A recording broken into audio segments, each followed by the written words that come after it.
And welcome to this week's episode of the Dr. Tech Show and Tech Talk on Hope Radio for South Birmingham, where myself, Pauline Roche, and Sweyn Hunter guide you through the world of online communications in a program started by the amazing Dr. Tech, John Popham, who's no longer with us, but very much in spirit. And this week, we're very pleased to welcome our special guest, Madeleine Sugden. Madeleine, how are you, and how's the weather where you are? I am here in Hackney in North London and the sun is shining. Thank goodness. Very, very good to hear that. How are things where you are, Sweyn? I've just remembered to look out the window this morning. Strangely, there's sunlight in the distance, but fog close by. How does that work? It's typical Orkney weather for you. Good mixture. And in Birmingham, it has been sunny, and it's now kind of grey-ish, if I can see through the window. Some blue sky-ish as well, so not raining. That's one of the main positives. So we're experiencing a few technical difficulties, but we're going to go ahead and record the show, and hopefully it'll all work out fine. We don't have access to Google Drive at the moment either, so we're going to have to try and do some of the stories from memory. Luckily, I was looking at things yesterday, so fairly fresh in my memory. And this morning, even I was just looking at. We usually do a kind of what special days are happening around this time slot. So I found two this morning that I hadn't realized before. One is on Wednesday, the 16th, is National Reconciliation Day, which is a day, just from memory, celebrated in South Africa for peace and reconciliation in a country that experienced its overwhelming share of not peace and not reconciliation. And it's great to see that being commemorated annually. And the second one was Games Day, which is on Sunday, the 20th of December. Apparently started by Games Workshop, which is based here in Birmingham. Yoo-hoo! And they encourage online and offline games, people to play them on the Sunday before must be the Sunday before Christmas Day. And I don't know about either of you, but I have been investigating online games, especially for some of the groups that I work with, just to be able to play something out of my own family as well, to be able to play something online and trying to keep up that sense of connectivity. Christmas, we always play Trivial Pursuit, Monopoly sometimes, but Trivial Pursuit, and including like the Irish version of it, obviously. So that's always fun. What games do you play? Madeleine, are you a games person? Comes and goes. It always ends in an argument. My children are not very good at losing, so it often ends with somebody storming off. So we try and limit the amount of games just to limit the amount of arguments. But I bought the boy a Doctor Who board game recently for his birthday. He's 11. We've had fun doing that. It's got this weird TARDIS that is on a magnet or something that then kind of spins around to give the right answer. It's like magic. I don't know how it works, but that's quite good. And Sweyn, what kind of games person are you? Well, all of our kids are grown up, and you'd think that would make losing an easier prospect, but let's just skate over that one. Shall we? We tend to play such festive favourites as Risk and Pictionary, and one or two other games that I can't remember the names of. Had anyone discovered any great online games since lockdown? I'm desperate for a really good family-friendly online game. Oh, I don't know. No, not really, I'm afraid to say. I've got some lists, but I haven't had time to kind of go into all, because I know if I start going into them, I could just spend weeks playing games and then doing nothing else, and that wouldn't go down very well. Maybe we can cover that in more detail next week, or the week that would be a good one. Yes, good.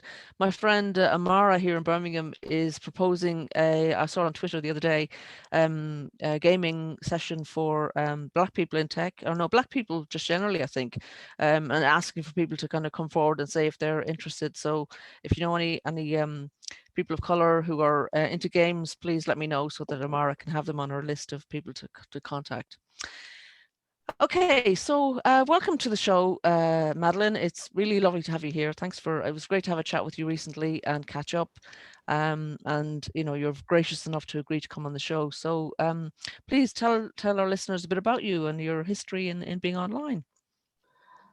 I am currently a freelance comms/digital person working with charities. So I work in the charity sector. But I've been working with digital kind of since the dawn of time, it feels like. So when I graduated, which is in the kind of mid-90s, my job as it is now didn't exist, but I kind of worked, because my degree was in psychology, which is always about kind of thinking about how people used information. And because I did a volunteering thing on Nightline when I was at university, and that was about gathering information and putting it into the library so that everybody could kind of access the information and advice to pass on to the students. My mum was a librarian, so I kind of got information in my blood somehow, kind of storing and categorizing. And I always put my books in alphabetical order as a child, so these things were kind of in me somehow. And then, because when I was at university we had computers, but it wasn't like what came later. So then my first job, I worked in the university in the psychology department and was stuffing envelopes and sending out information to people interested in courses. And the department had a website, so I went to the IT people and said, "Oh, you show me how the internet works, please." And then ended up taking over the departmental web pages once I taught myself HTML. It's so basic in those days. It was, I'm not a coding person now, but could kind of know enough at that point to get the information up. And it was about how the information was structured. So it wasn't about making it spin round or having flashing things. Like it was just about making it make sense to people. So my career just has kind of come out of that, really. And it's been an amazing journey to be at the start of internet and information sharing, and just to see how that's grown, and obviously social media, and just watching that growth and that development has been amazing. Wow. Yeah, I think I'm of an information management background as well. I did information science at Aberystwyth, and we often talk about libraries on here and how great they resources they are for people getting online for the first time or for any time really, and how sad it is that so many of them haven't been able to offer the services that they usually do during lockdown to so many people who need them so much. Is your mum still a working librarian? No, she's retired now, and she kind of left being a librarian and went into kind of information production, so working in publishing. So then actually my early jobs were often situated within kind of the publishing team. So my first job in a charity, which was early 2000s, was e-publishing officer at RNIB. Such a cool job title, and I was like the lone digital person in the sea of paper, even though it was at RNIB. So it was a really interesting time. But I feel like, and she still now kind of produces things. She still produces things on a voluntary basis for some of the groups that she's involved in. And actually, she's based in Birmingham, so she worked with the Birmingham Humanists, and she works with the Bromsgrove Chamber Music Organisation. And so they very much kind of involved in the information sharing and the publications that those organisations put out. So she kind of, and also we've done a bit of work together. I did a piece of work a while ago, and she was my kind of go-to person that she could do some of the work so that we could get it done for deadline. So we kind of, it's interesting kind of how our careers kind of were. If she'd have been working in my era, she would probably have done what I was doing. Yeah, interesting about libraries and computers as well, because when I went to library school in the 80s, obviously that was pre-internet, but there was computers, but we weren't overly encouraged, I'd say, to use computers at the time, which I'm really disappointed about now. I mean, obviously I've made up for it since, but at the time it was seen as very, very geeky, and so it was an option. It was an option for librarians then, and unfortunately or unfortunately, I chose to do. Said my option was authors, the media, and libraries. So in some ways, there's still merit in that, but it wasn't computers, and I wish I had. But as I say, I've made up for it since. There's something else I wanted to ask you about that. So, Sweyn, have you got any questions for Madeleine? Sorry, I just had to go and let my dogs in. My brain's fried. No, it's very interesting. I mean, I worked in a library for a little while as well in my distant past. So there we go. We're a set. Yeah.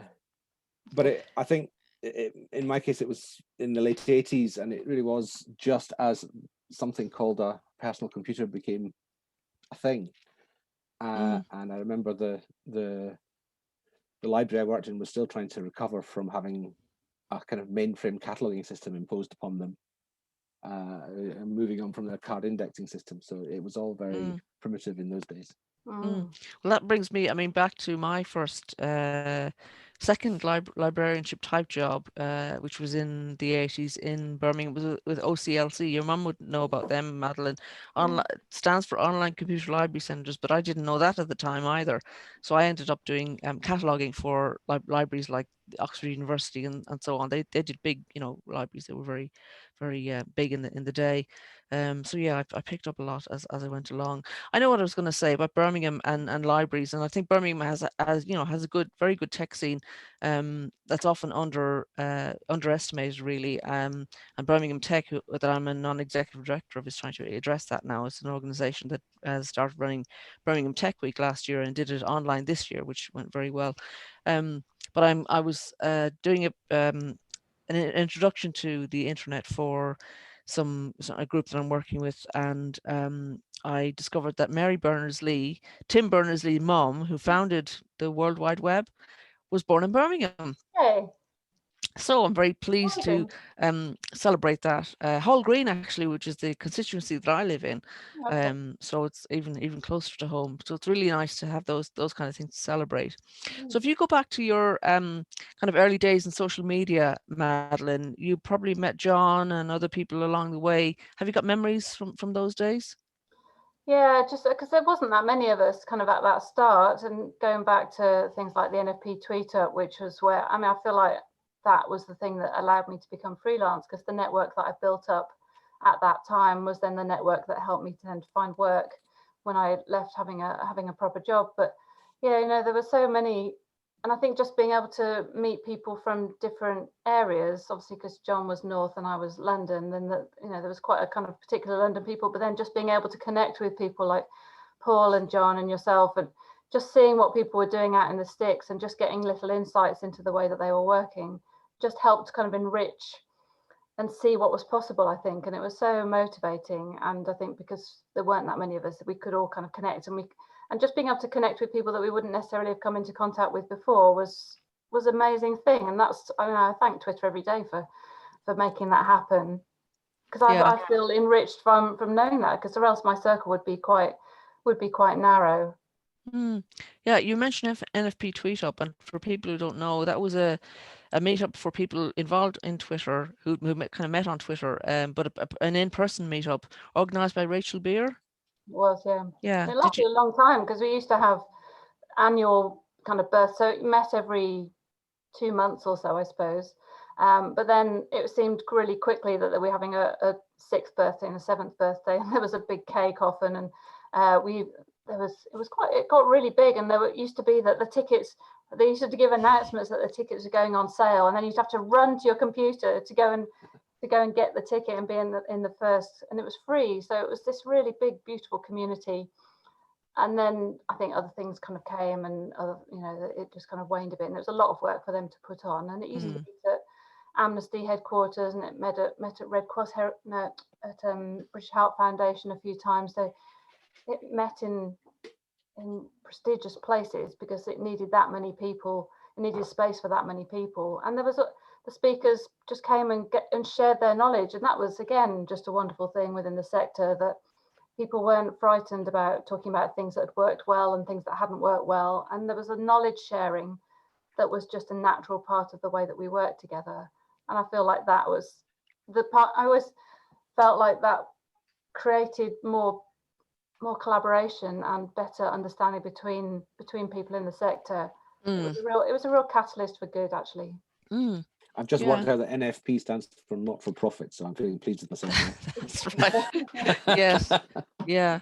And I remember I've got a baby's bib, because my children were kind of born at that time, and I had some merchandise of the NFP tweet up, and I got a bib. There was a few of us that had babies at the same time. We all had NFP tweet up bibs, and I made my child, who's now 11, kind of pose with it recently, because just the idea that all that time has passed was just, it's so strange to think about how much time has passed and how things have changed kind of even between now and then.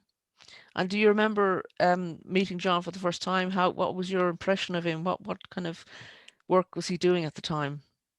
Oh, I can't remember. It's all a bit of a blur, really. I mean, I don't think we met that many times in person, but we definitely met at one of Jude Habib's Being the Story events, which was at in London, and he'd come down for that, and he was always a big supporter of hers. And it was really good because in the break at lunchtime we all went out and had lunch, and I think there was Dan Slee and other kind of people that we wouldn't, meeting some of these people for the first time, having had so much kind of correspondence with them over the years through social, clocking up those in-person meets is always a good thing. You're slightly in awe of actually having a proper conversation that's longer than a few characters. Yeah. It just felt like a really special thing to be able to see people and actually pick their brains kind of while they were there in front of us. Yeah, I was a bit like that as well. I think a lot of the local government were doing things, ahead of what we were, and people like Dan Slee were. I mean, I think he was the first person to be tweeting from a local government at the time. I think he was working in Walsall, and I mean, obviously he's gone on to do great things with Comms 2.0 now and Comms Camp.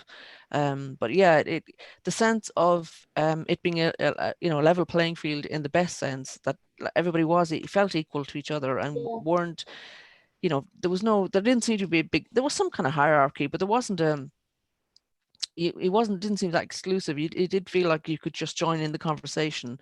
And for me, coming from Birmingham down to London and kind of joining in with conversations there, it was a great support to me at the time. And I think, Sweyn, you had similar experiences. As you say, you never met John in person, but you certainly did online. Yes, I mean, obviously from Orkney, for me to get to in-person events, it's a rare occurrence really, but I try to do my best. But as you say, everyone was so generous in the early days, and there's still a lot of that spirit around. Actually, it's just not necessarily in mainstream Twitter anymore, or it tends to kind of congregate around various groups and online areas that are a bit less exposed, perhaps. But yes, no. Again, Dan and John and people like Caroline in South Lanarkshire and all sorts of people, I suddenly became able to have chats with online, and it was great. So so Twitter was your main kind of communication space at the time, Madeleine. Did you use others at all? No. No, always quite anti-Facebook, so I never joined Facebook. Oh wow! Yeah, I know it's a rare thing to be working in social media and never actually had a Facebook account. But yeah, I use LinkedIn in kind of the usual way, but not in any particular success, particularly. But no, Twitter feels like my kind of space, just because I use it a lot for the people that I work with, but it's just the way of finding out information, and it's real time, and I can get insights, and often you feel really close to the people that there's people whose tweets I read all the time who I've never met in person. It just feels really, really close, and that you can just move around and find all these different things that you never would have. I read about the death of Twitter and that Twitter's waning in its use and it's becoming such a toxic space, and I don't see the toxicity kind of where I am. I feel like I'm in a nice kind of safe corner, even from the channels that I look after in my work. But I think, well, my work is going to be less when we all stop using it, because I do worry about that what can I use, because it does just propel me into these conversations and to be keeping an eye on everything that's happening without having to go look for things individually. Do you kind of get a sense that is coming? Well, I hear it, but I'm not sure that I subscribe to it either. I still find it extremely useful. I'm looking after about 10 accounts, as well as my own work and personal ones. I kind of monitor other ones for groups I'm involved in, and I find it increasingly useful. And I still encourage more people to come on it, because the immediacy of it, the being able to get into people's DMs. I just and I still find it full of richness, and as you say, the corners that we find do still seem very cooperative and collaborative, and I know I want to keep it going. What about yourself, Sweyn? Absolutely the same. I mean, I think I don't use it as much as I used to, because I have got sucked into Facebook. I mean, locally, Facebook is where everyone is at. So if we're doing anything locally within, well, it's a small community of 20-something thousand people. and basically everyone is prepared to be everyone else's friend, even if you don't know them. So that Facebook seems to fit That's better encouraging. than the hugely anonymous and diverse Twitter. Yeah. So forced as I am to spend quite a bit of time on Facebook, I am less time on Twitter. But I haven't seen, I mean, yes, there are great explosions and disagreements and so on, but I mean, if you're going to follow people who are going to explode and disagree, then that's what you're going to get, isn't it? Yeah, and I think also there are those explosions and disagreements, but there are also people more prepared to stand up against those kind of things now and say that's not acceptable. And I think sometimes it's good to get the practice of doing that online and then be able to bring that into real life, because God knows there's enough of it needed in real life as well. And but like you, Sweyn, I do plenty of activity on Facebook. A lot of the community groups that I work with find their natural home there, and if that's what they're using, there's no point in saying don't use it, because they're going to use it anyway, and then they're just going to avoid you because you seem to be anti it. So I think it's best to work with them and just try and make it as safe as possible. One of the articles that I covered in my recent Digital WM News was called DigiSafe, and I think it's Cast, Catalyst, and so on. A number of those groups that are working in the space are working to make the digital space safer, because it's where we're going to be. So let's make it as safe as possible. Have you had any experiences about safety, Madeleine? Digital safety? No, not safety so much. I wrote a post about how, because when we first started Twitter, there's quite a lot about Twitter etiquette and how to kind of get started, and I don't see that stuff written anymore. So it feels like kind of the protocols that we all use are quite diluted. I wrote something a while ago, I think it was just after a celebrity died, and it was about kindness and kindness on social. I think especially it's about doing positive actions as well as or trying to balance off the negative. So like things, reply to things, comment on things, show somebody when you like that they've done something, rather than just saying it in your head and moving on to the next thing. Because actually we all need that kind of reinforcement. And if we put in that positivity, then it just means that we're in a positive space and everybody just expects to be behaving like that. And it used to be like that a lot.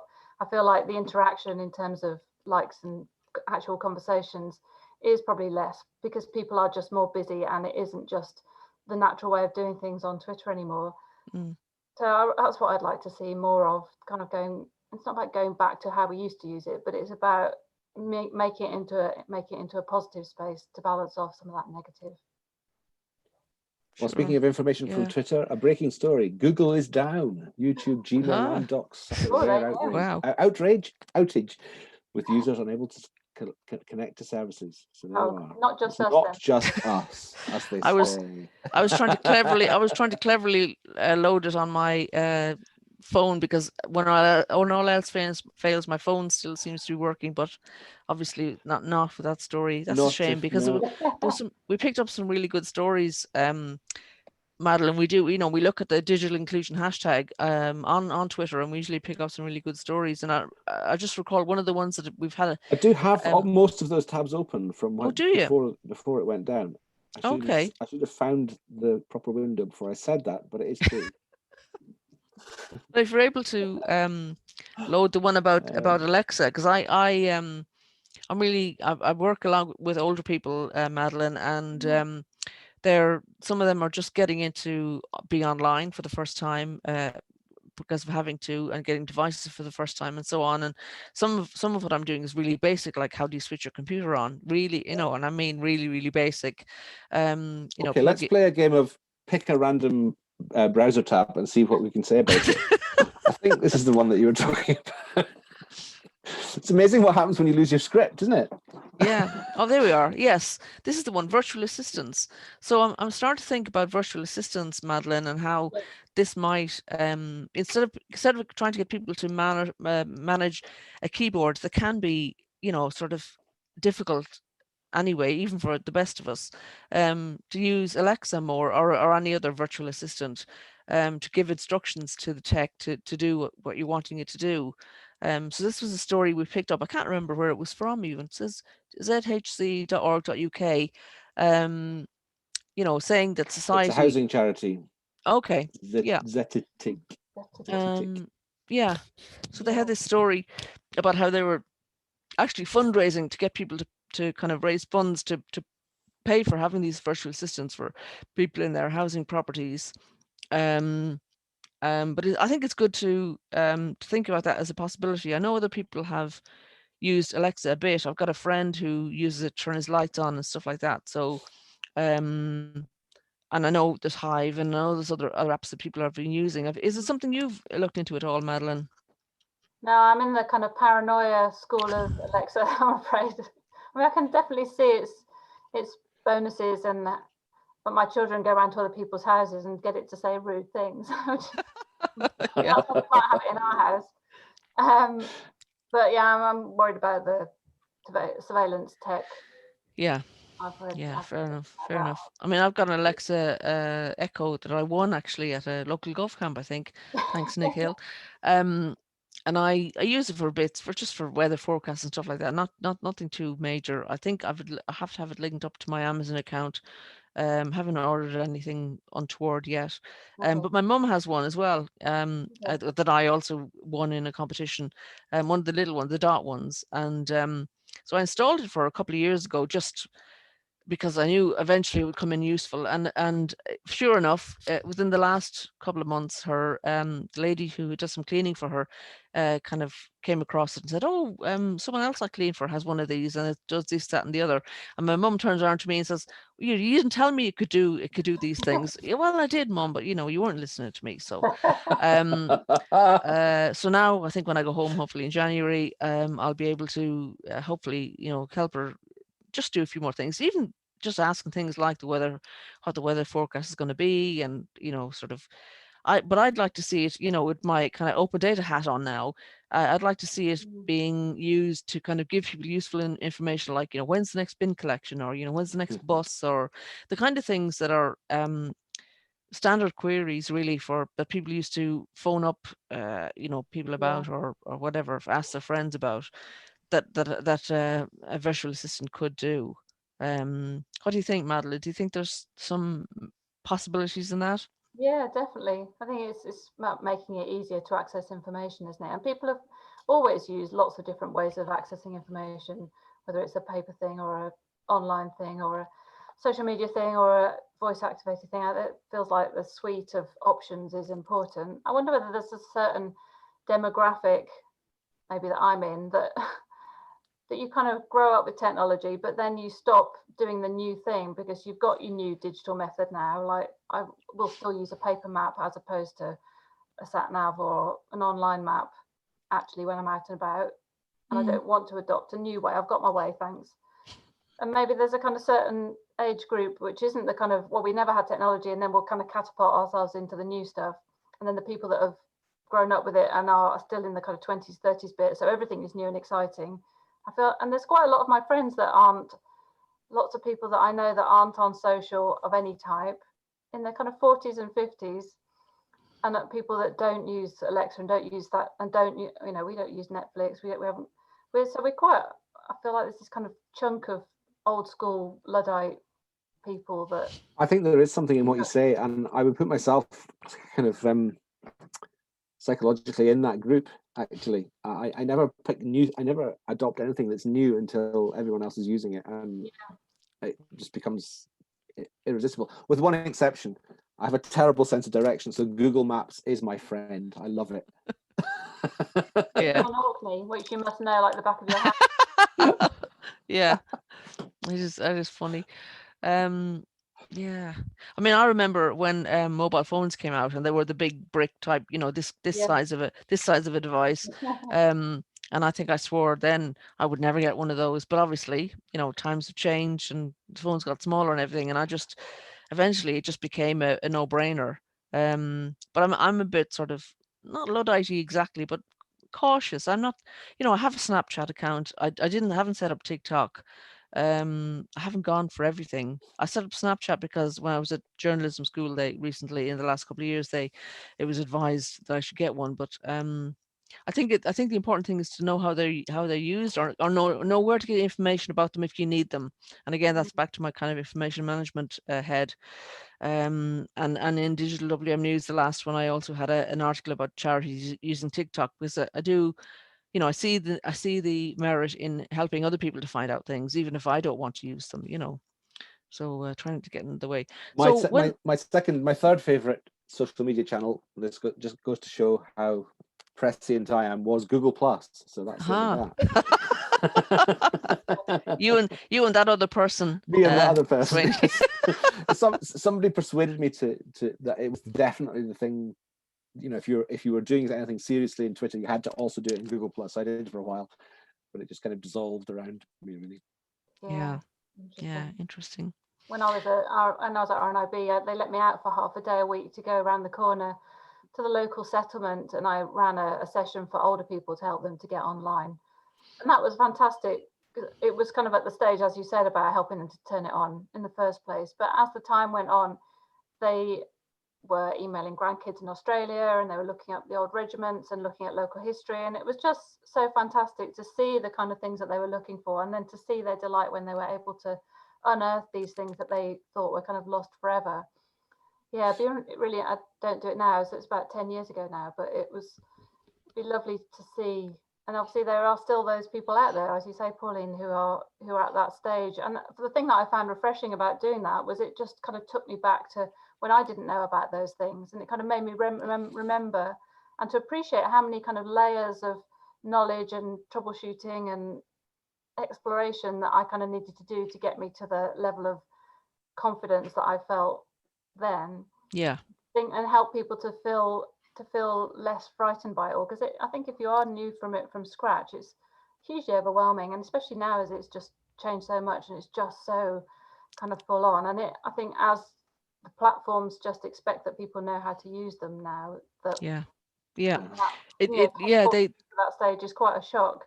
Yeah, I think they over kind of the expectation of intuitiveness is still a bit overdone, because I think it's not as intuitive. We think it is, and we can be intuitive, but not for everybody. Like I was helping a lady the other day who it's her first ever laptop, and just understanding that this is, that one part of it is a keypad and one part of it is a keyboard. Even that language isn't intuitive to them. Often. Now I have to say, she was smart enough that I was able to, between us, I was able to video call her on WhatsApp so she could show me her keyboard. And so, because I didn't want to use TeamViewer, it has so many kind of negative and kind of bad stories about it. In any case, she wasn't set up yet to have TeamViewer on her laptop.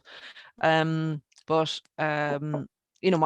when I'm teaching people, I'm still thinking about safety and stuff, and I don't want to get them to do things that they then take for granted and think, oh, everybody does that, because if I use TeamViewer, maybe they let somebody else use it, and that's not a good thing.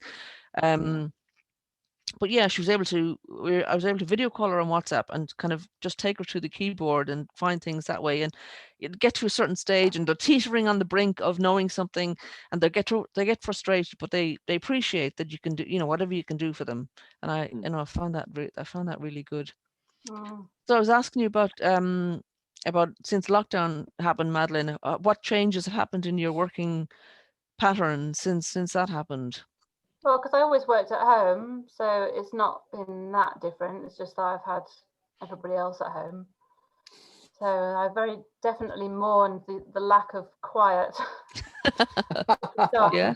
Kids home and trying to homeschool, and just everybody, so I get a lot from being at home and there being nobody else here and just being still so I can think properly. That was a real transition. And I think because when I used to go for if I had meetings, it'd always be in-person meetings. So I'd be going on the bus into town and meeting people and having coffees and working meetings. And most of the work would be from here. But when I needed to see people, I'd go in and meet them face to face. And obviously just that hasn't happened. So I actually had to buy a camera for my laptop, because in the similar paranoid thing, I'd put some tape over the webcam camera on my laptop. God, I'm coming across really paranoid. So that corrupted the camera. So when I actually Oh no. it didn't work, so I had to trawl through, and obviously every man and his dog at that point was buying laptop cameras, so I had to try and find one that was going to do the job. But now it just feels normal that we're all, so I've run training courses from here, I've done workshops, I miss seeing people in real life, but in terms of actual work, it's not made that much difference really. Now the kids are at school. It's just as well all this happened after the invention and the facility for Zoom to quickly scale up. Absolutely. If this had happened, before Zoom was a thing that could be made to work reliably, I think all of our lives would have been very different over the last year or so. I mean, I did some work at Crisis a couple of years ago, and we often had meetings where in the office where somebody was in Edinburgh and somebody was in Cardiff and somebody was in Liverpool, and that felt really space age then that we were doing that, and that's just normal life now. Yeah, everybody can be in different places and we can actually have a conversation. And I've worked with clients recently who've in their teams, there've been people that have come, they've never actually met each other in person because they've been new recruits kind of through lockdown. And I'm just amazed about how brilliantly they can work together, considering they've never actually kind of sat next to each other. It's really I'm really pleased that that's the way that has sort of been the main reaction. I'm not completely surprised because we've been kind of dabbling with this in the Highlands and Islands for a very long time, and I have previous experience of being able to, work up a really good sort of team spirit, team working environment without necessarily ever meeting. So, it is definitely. I mean, some people struggle more than others, but I found it quite natural to just kind of move into that space. Has the Wi-Fi kind of held up? Has it been quite good infrastructure to kind of have? Because I'm amazed how well it has done. I mean, I assumed with my kind of negative views of large infrastructure providers in telecoms, shall we say, I just assumed it wouldn't really work. But actually, the number of, there are some people who live in places where there is no service or a very poor service. Yeah. But the general resilience of the whole system, when you think about the sudden overnight change in pattern of use, it's been astonishingly good, I think. That's good. I think ours was really ropey to start with, because I think previously everybody was obviously at work and I was at home just happily getting on. But then I think when everybody, then the pipes got full round here. We had a bit of a nightmare with our Wi-Fi, and I had to phone the provider and get them to sort it out, which eventually they did. So that's made a massive difference. But I think, as you say, the kind of shift in behaviour was a seismic change. It's astonishing, and there's so many services like Zoom require people from all over the place to log into one place that's continents away, and then everything's coming and going in all directions all the time, and it's just astonishing that the infrastructure has stood up as well as it has. It says he had to fall back to his phone today, but there we are. Well, Google seems to have revived itself, because I'm able to get into the Drive now. So I was just looking at kind of the introduction that we were meant to do for you, Madeleine. So I'm sorry we missed all the wonderful things, talking about the wonderful things that you've done. You've referred to some of them in your past, but as we've gone along. But I'm interested in your blog for Zurich Insurance and your time as content manager at Nora Nonprofit. I think some people might not have heard of those. Can you tell us a bit about your blog for Zurich Insurance first? Yeah, so I've been working with Zurich Insurance for about 5 years now, I think. So I look after their blog for and about small charities. So Zurich Insurance obviously does a lot of different things, but it has an arm that works with public sector, and of that then it insures large charities, but also has a specialist area that insures small charities and works very closely to develop products which are supportive to those groups. And so the area that I work with is the area that looks after kind of small charities, community groups, kind of allotments, sports associations, so really kind of micro level organization. And we've been writing blog posts kind of for and about them for about 5 years now, and it's been fantastic. So we write about Village Halls Week, we write about Community Centres Week and Volunteers Week and Trustees Week and all the kind of standard things, but then lots of other little stories kind of in between about people doing innovative things or doing a particular thing within their community. And it's just really inspiring to hear those stories. So this last week I published a story which was a collaborative art project between Community Rail in Worcestershire and a social enterprise called Woolly Mammoth Stitch Works. And they did a project during lockdown where they developed a tapestry template and then sent it out to volunteers. So there were these squares that were sent to volunteers, and then collectively it all came together and has made a series of trains which is going to go in the stations along that line of Community Rail, that branch line. Lovely. It's just a thing of beauty. It really is. And to hear that they created this in in a partnership between the rail group and the social enterprise to create something, to give people something through lockdown to join together to create. And it's so beautiful because they developed the template, and then the instruction was that you could then, if you had a window, you could stitch yourself or stitch a person into the window of the train. And so the product has got all these beautiful people in the windows and dogs and people wearing masks, and there's a rainbow, and it's just a kind of out of its time piece of artwork that's just a beautiful thing. I think they had about 250 volunteers that were contributing altogether, mostly from within the region. I think I found it. Oh, it's just a thing. John would have loved it, actually. Say again, Madeleine. John would have loved it. Yes. Absolutely. Absolutely great we are. story for him. That's fantastic. Oh, the little. Look, it's just. Oh, that's lovely. For listeners on Hope Radio, we're looking at like black squares with look like windows in them, and then people in the windows that people have stitched. Madeleine, is that right? Yeah. So the train window is cross stitch, and then however they stitch themselves. And I got to do one actually. I did. If you go a bit further down the purple train, there's a door there that I stitched. I hadn't done any stitching since I was at school, so it was quite a. I had to dust off some old. Had to dust off some old skills, but it was such a nice thing to do through lockdown, and to know that it was with other people as well. That's amazing. Great. All these craft projects. I saw one on a Facebook group. WoollyMammothStitch.works.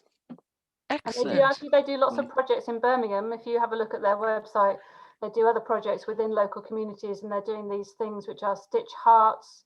And then the people are sending a stitched heart to a neighbour who would be feeling lonely, and it's just a beautiful thing. I heard of one of those at the beginning of lockdown. I remember the first lockdown, yes, and I did one. I don't know where it is now, but yeah, no, that's really nice.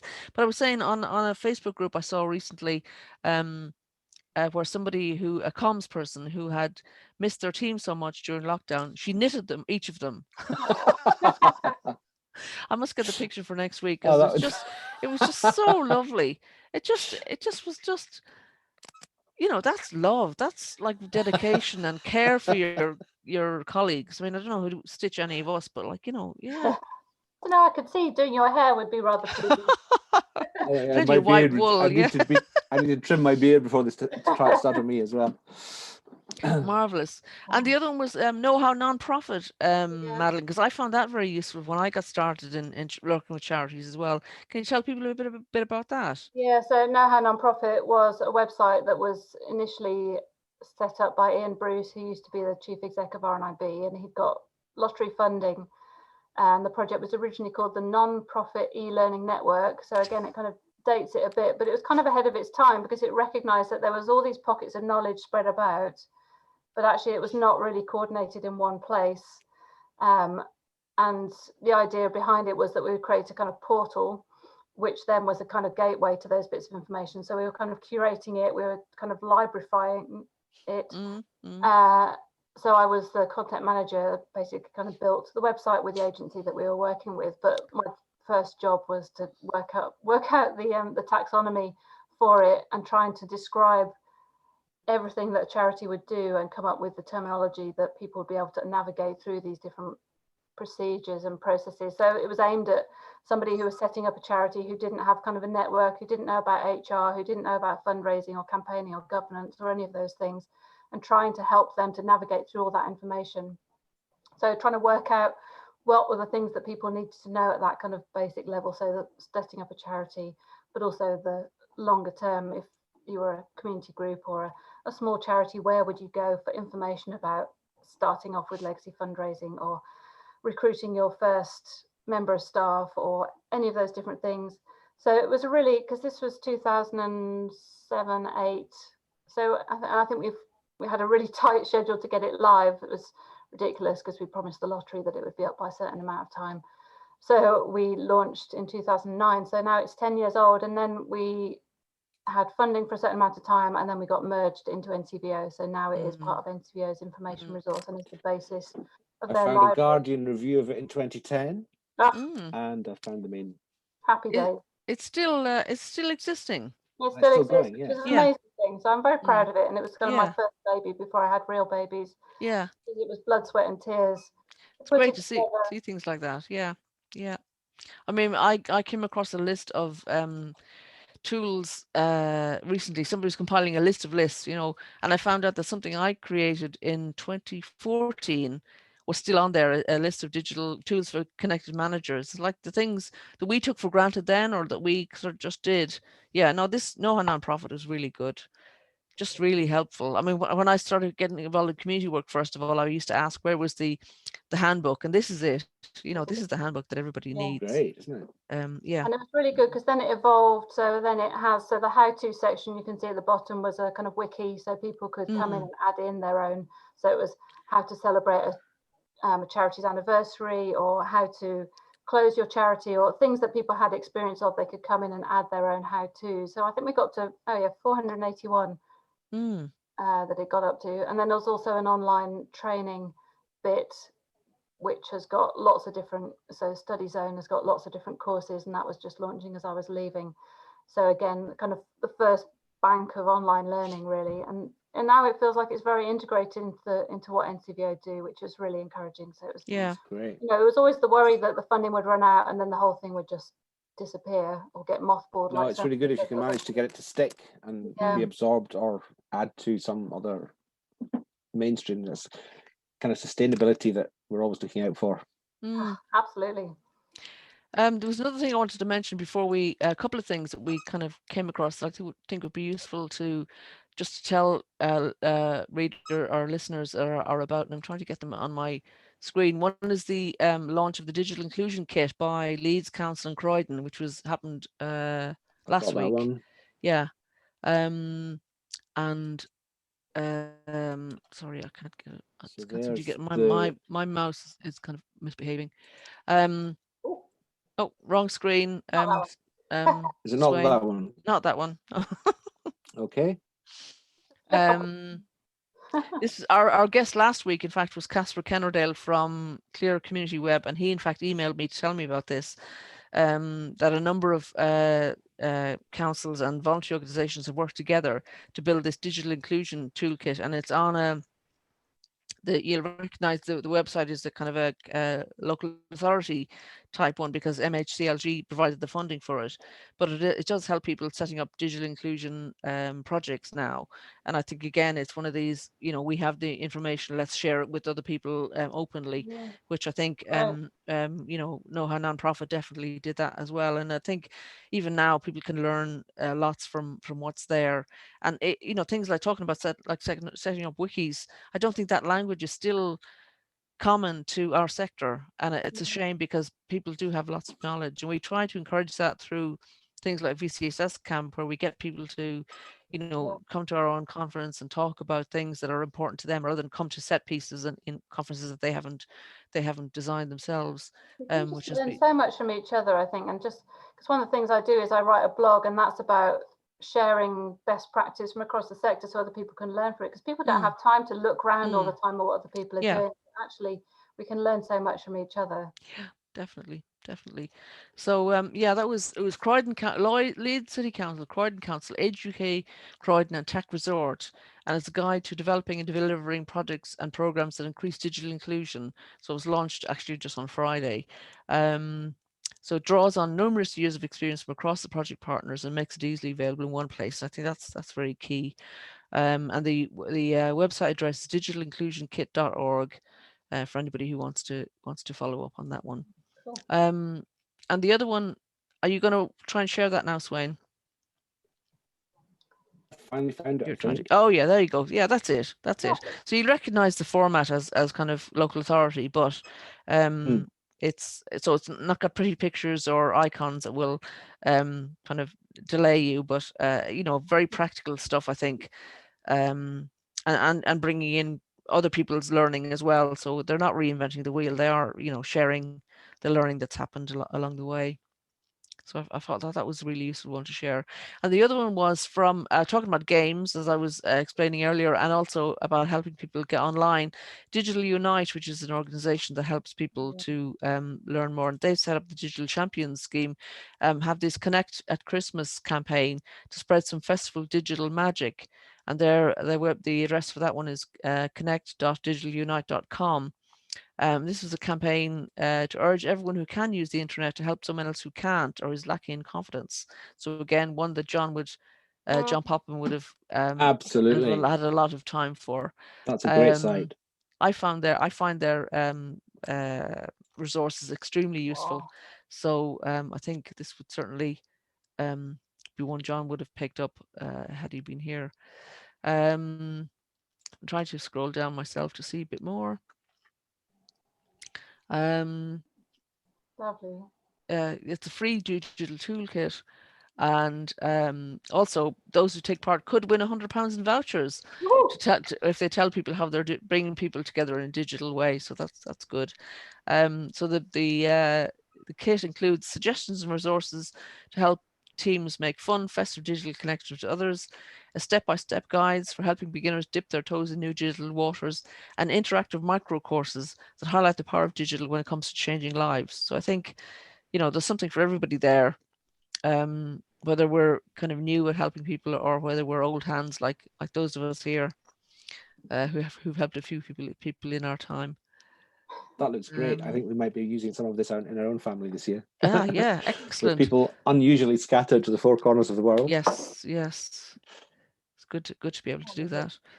There are a couple of other stories, but I think we can save them for another time, maybe next week. I've slightly lost track of time. I think we might be about an hour now, roughly.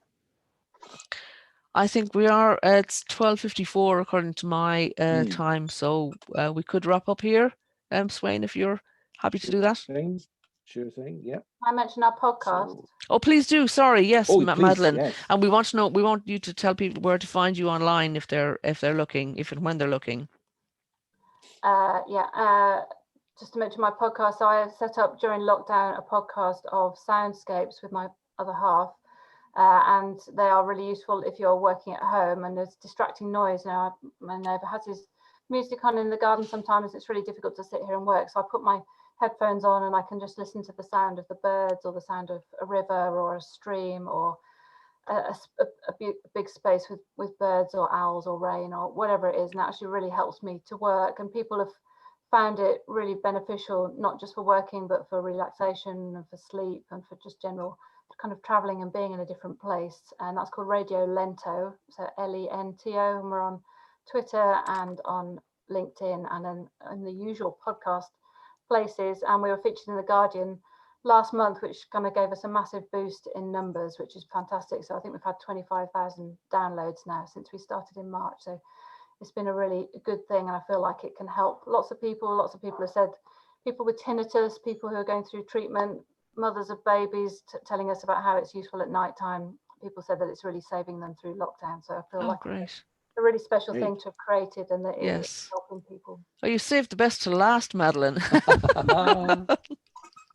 Yes, I know I've used it and I've recommended it to other people as well, and I think it's a brilliant kind of, we're trying to get the nuggets out of the hardness that has been lockdown, so it's great to hear things like that.